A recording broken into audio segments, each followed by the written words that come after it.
Bienvenidos a la unidad 1 de la unidad de aprendizaje Restauración Ecológica de la Maestría en Recursos Naturales y Ecología.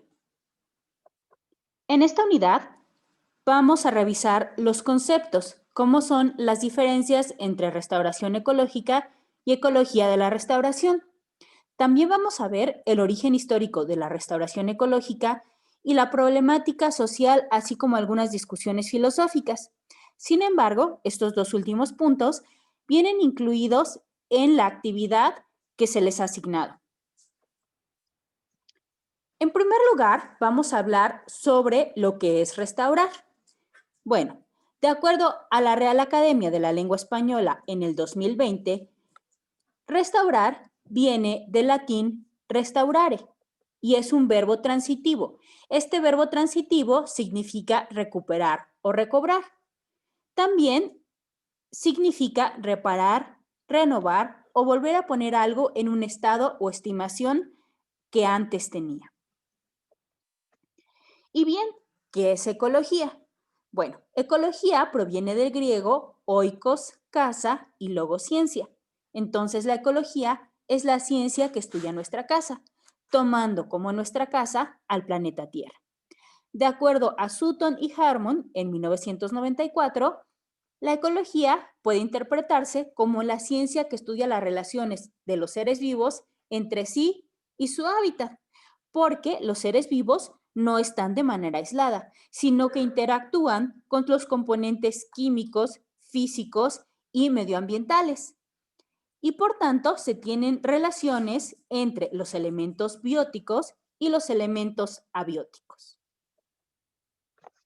Por tanto, si tomamos de una manera muy simple esta definición, restauración ecológica sería restaurar nuestra casa, reparar nuestra casa, pero no sería como nosotros queremos algo nuevo, sino saber cómo era el antes, pero en un principio, digamos, en este ejemplo, cómo era la casa cuando estaba nueva, cómo se deterioró y restaurarla para que sigamos manteniendo lo mismo. Si nos damos cuenta aquí, bueno, la parte del techo es igual, incluso las puertas son iguales. Entonces, se está únicamente restaurando, no se está modificando, no se está agregando nada, sino que se está tratando de llevar a el momento en el que estaba en un principio. Y entonces, ¿qué podemos decir que es la restauración ecológica? Bueno, regresando a este ejemplo, que sería la restauración de nuestra casa, pues no solamente restaurarla de la parte externa. A veces, si vemos una casa en la que vamos a vivir, pues por fuera nos puede parecer muy bonita, pero hay que ver qué es lo que está dentro. Entonces hay que ver cuáles son las funciones internas, qué es lo que está funcionando bien y qué es lo que no lo está haciendo. Si lo pasamos esto a nuestra casa como planeta Tierra, pues sería el reparar en todos los niveles, tomando en cuenta las esferas como son la hidrosfera, la atmósfera, la litosfera y que en su conjunto dan origen a la biosfera. Aunque la restauración se ha centrado básicamente en la biosfera, con los cambios que hay en la biosfera, pues se puede también modificar aspectos de la atmósfera y últimamente se da mucho la restauración de los suelos. En este caso, pues no sería tanto la litosfera, sino una parte pequeñita que correspondería a la pedósfera. Y en este caso me parece que ustedes están más enfocados hacia una restauración ecológica en la parte de la hidrosfera. Y bueno, como definición, ¿qué es la restauración ecológica? Aquí incluí varias definiciones que son importantes. Sin embargo, únicamente vamos a poner atención en este caso a la que podría considerarse más formal, que es la que da la Society for Ecological Restoration en el 2004. Esta sociedad nos dice que la restauración ecológica es el proceso de ayudar al restablecimiento de un ecosistema que se ha degradado, dañado o destruido. Si revisamos las demás definiciones, pues van más o menos por el estilo, porque nos dicen que se tienen que retornar los ecosistemas o los mosaicos de comunidades hacia las condiciones previas a la perturbación o hacia una integridad ecológica o en su caso a que alcancen un estado de resiliencia y sean capaces de evolucionar por sí mismos. Y entonces, bueno, aquí tenemos una primera actividad que es para ti, ¿qué es la restauración ecológica? Y que des tu propia definición. Ahora vamos a ver la diferencia de la restauración ecológica con la ecología de la restauración. Bueno, la ecología de la restauración, aunque podría parecer un juego de palabras, pues empezamos con ecología y sabemos que la ecología es una disciplina, es el estudio de. Entonces, la ecología de la restauración es la teoría ecológica que va a desarrollar los principios para los que nos va a poner en práctica la restauración. La ecología de la restauración, por tanto, pues se ha convertido en una disciplina que observa y documenta, pero algo muy importante en la actualidad es que también explica y sobre todo que se pueden generar modelos que predicen. Si tomamos en cuenta a Jordan y colaboradores en 1987, nos dicen que la ecología de la restauración es un área de la ciencia que implica un proceso de análisis y una metodología definida, mientras que la restauración ecológica es un proceso de síntesis y mejoramiento guiado para el análisis, no constituyendo en sí una ciencia, sino una práctica. Y de manera mucho más fácil explicada, pues lo tenemos aquí en este esquema que modificaron López Barrera y colaboradores en el 2017 a partir del esquema original de Palmer en el 2009, donde podemos comparar ecología de la restauración con restauración ecológica. Ecología de la restauración en sí es la ciencia y para ello utiliza algunas guías que nos van a servir para poner en práctica la restauración ecológica. Entonces, en la ecología de la restauración tenemos la estabilidad de ecosistemas y la resiliencia, en tanto que en la restauración ecológica tenemos que ver a qué nivel vamos a intervenir y cómo va a ser esta restauración. En la ecología de la restauración tenemos cómo está la unión entre las comunidades. En cambio, en la restauración ecológica vamos a ver qué especies se pueden introducir y cómo va a ser esta secuencia a la hora de introducir especies, porque sabemos que las especies interactúan en las diferentes redes tróficas y entonces la introducción de una especie nos va a modificar todo el ecosistema. La ecología de la restauración trabaja también con metapoblaciones. En cambio, en la restauración ecológica lo que tenemos que hacer es trabajar con localidades y vamos a tratar de ubicar un lugar dentro del paisaje a restaurar. Y bueno, finalmente nos dicen que en la ecología de la restauración, pues tenemos que ver cuáles son los intervalos de variabilidad natural. En cambio, para la restauración ecológica tenemos que definir nuestros tiempos, los cuales nos indiquen que va a ser el periodo para evaluar si nuestra restauración está siendo positiva.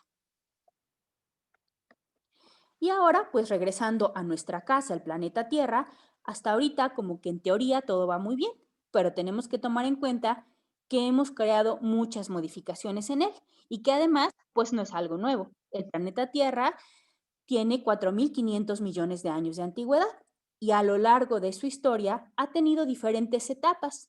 Dentro de estas etapas, los ecosistemas han llegado a niveles basales de resiliencia y han tenido la suficiente capacidad para adaptarse, modificarse y evolucionar. Dentro de cada una de estas etapas ha habido grandes extinciones que después han dado origen a grandes evoluciones y son las que nos marcan los cambios entre los periodos y los más grandes, los cambios entre las eras. Sin embargo, hay un acontecimiento muy importante que es el surgimiento del ser humano. El género Homo surge hace 2.5 millones de años en el Paleolítico y a partir de entonces se empieza la manipulación del hierro y a partir de eso empezamos a deteriorar nuestro planeta y empezar a modificarlo de acuerdo a las condiciones que requiere la sociedad. En la actualidad hay un debate si el antropoceno debe ser o no un periodo geológico. Todavía no es aceptado por la Comisión Estratigráfica, pero ya se usa mucho en la literatura científica. Ahora, aunque desde el surgimiento y desde la era del hierro se está modificando, está claramente marcado que a partir de la revolución industrial es cuando surgieron los mayores cambios. Y es a partir de lo cual tenemos algunos datos y es cuando se trata de regresar los estados a la etapa basal. Bueno, ahora vamos a pasar a hablar del desarrollo histórico. Dentro de este desarrollo histórico, algunos personajes reconocen a Frederick Law Olmsted y a Jane Jensen, quienes a finales del siglo XIX y principios del siglo XX iniciaron con lo que ahora conocemos como restauración ecológica. Estos personajes no eran científicos y no se encargaban de estudiar ningún tipo de disciplina científica. Ellos eran arquitectos del paisaje. En el caso particular de Lou Olmsted, él nació en Nueva York y, bueno, se destacó por ser un diseñador de paisajes, un arquitecto, periodista, también fue un crítico social y durante 30 años se desempeñó en la administración pública. En tanto que Jane Jensen nació en Dinamarca, pero nace en 1860, en 1864, con los conflictos que hay entre Dinamarca y Prusia, se destruye su casa y su familia se ve obligada a migrar a los Estados Unidos. Según cuentan los historiadores, pues este personaje, Jane Jensen, le queda muy marcada la destrucción del entorno en el que vivía. Y entonces, cuando se empieza con la arquitectura del paisaje, pues trata de retomar estos principios de hacer que algo se vea bonito, pero al mismo tiempo, pues conservando y preservando lo que hay.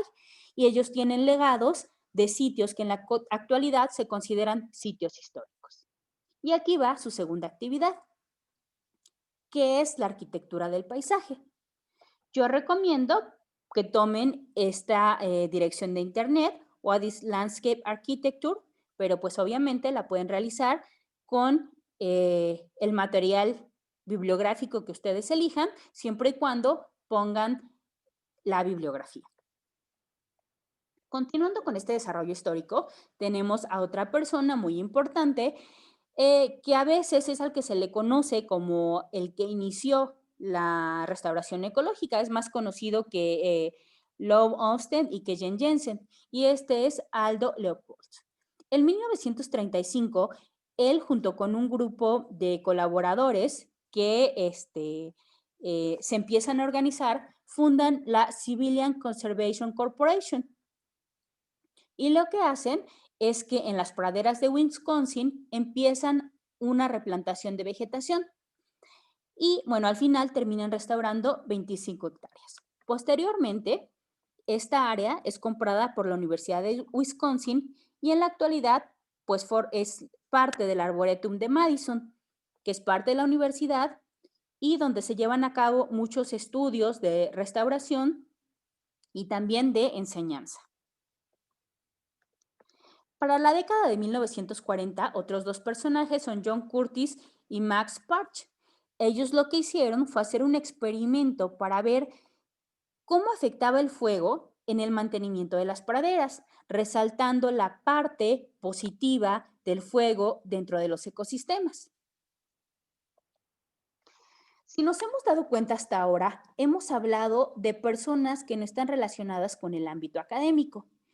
Y la restauración ecológica continúa con esa tendencia durante todo 1970.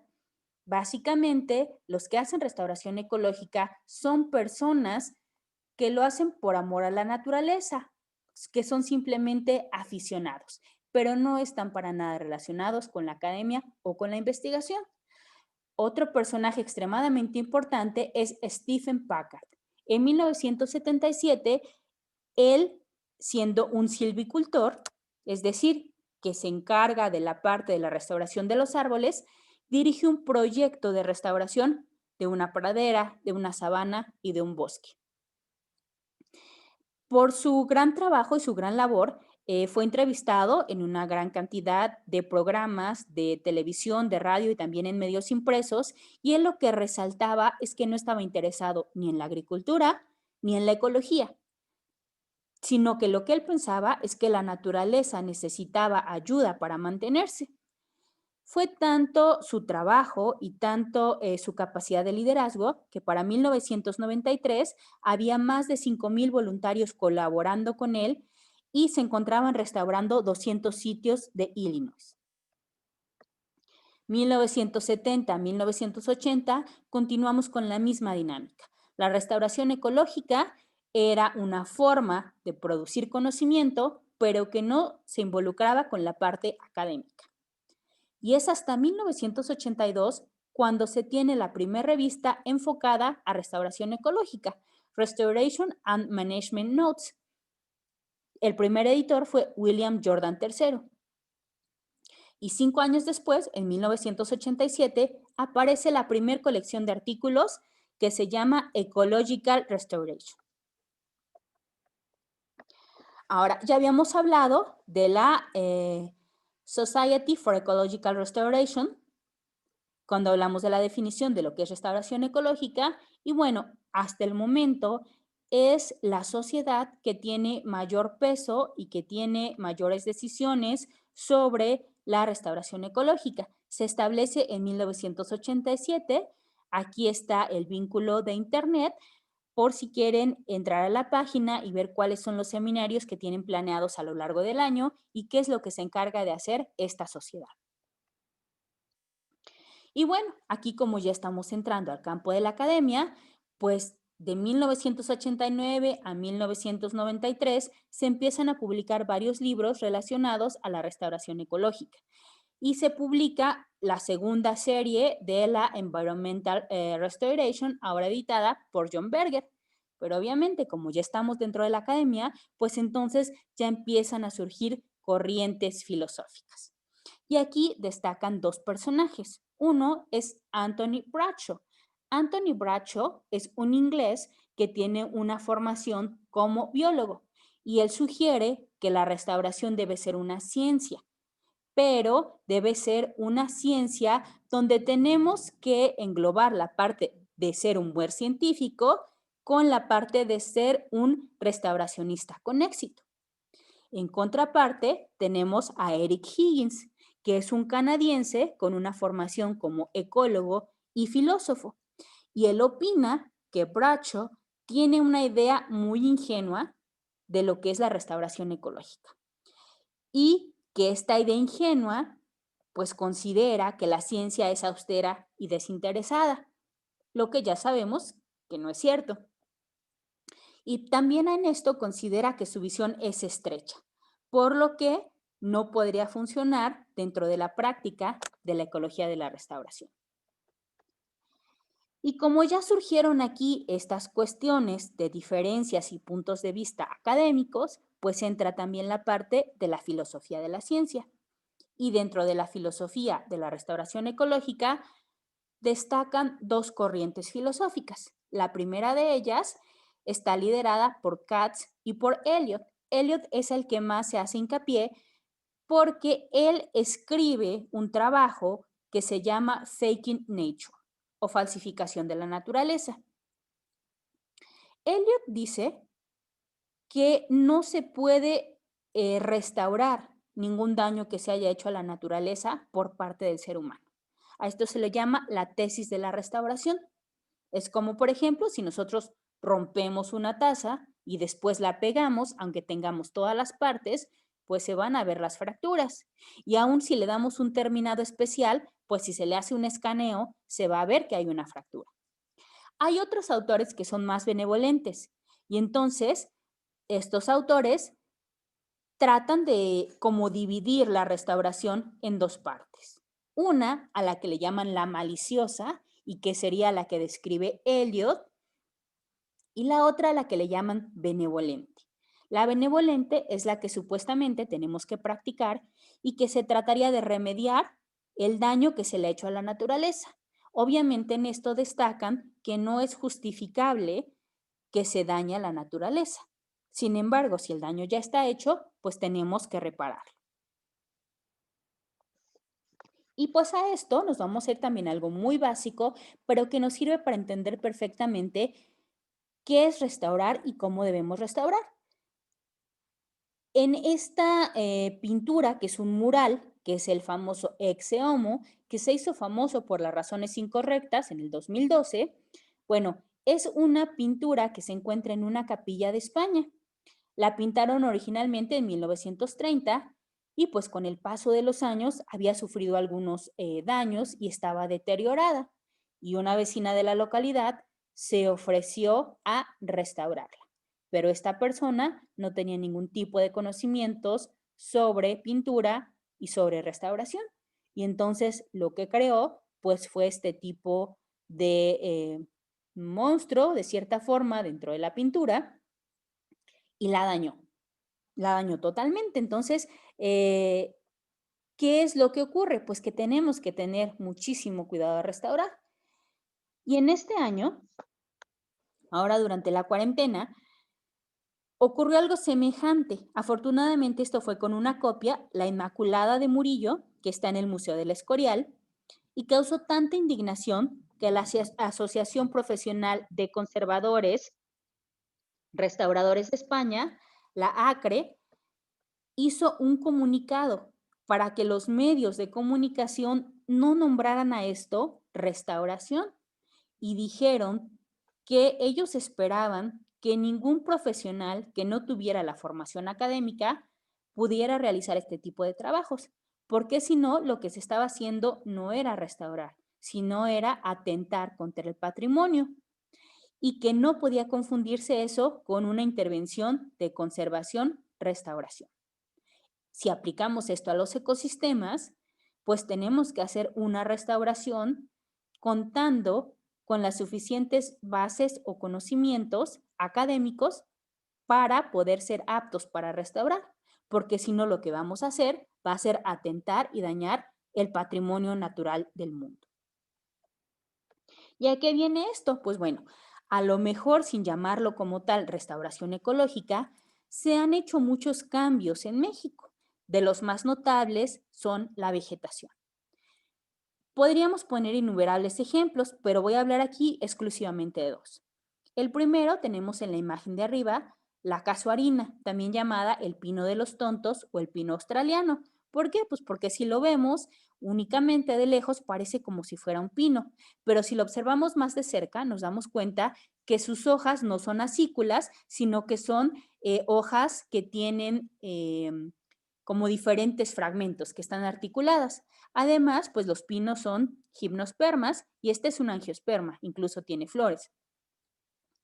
Bueno, pues se encuentra en Australia, se la traen a México y como es una planta altamente tolerante a la salinidad, la empiezan a poner en todas las zonas costeras para evitar que las dunas se empiecen a erosionar.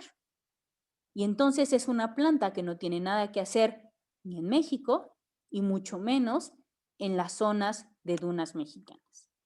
Pero está totalmente extendida y la podemos ver en muchos lugares. Otro que ha sido mucho más dañino es el eucalipto. Vieron que el eucalipto se adaptaba muy rápido, que crecía también muy rápido, y entonces dijeron, bueno, aquí hay zonas donde no hay árboles, tenemos que plantar árboles sin haber hecho ningún tipo de estudio, simplemente por plantar, y empezaron a poner eucaliptos. El eucalipto es una planta que secreta ciertas sustancias, sus raíces, y entonces evita que las plantas crezcan alrededor.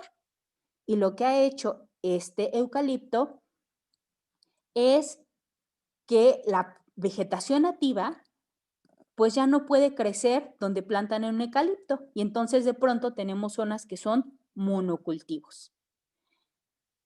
Estos son algunos de los errores del pasado, pero que en estos momentos y con el conocimiento que tenemos ya no nos podemos permitir.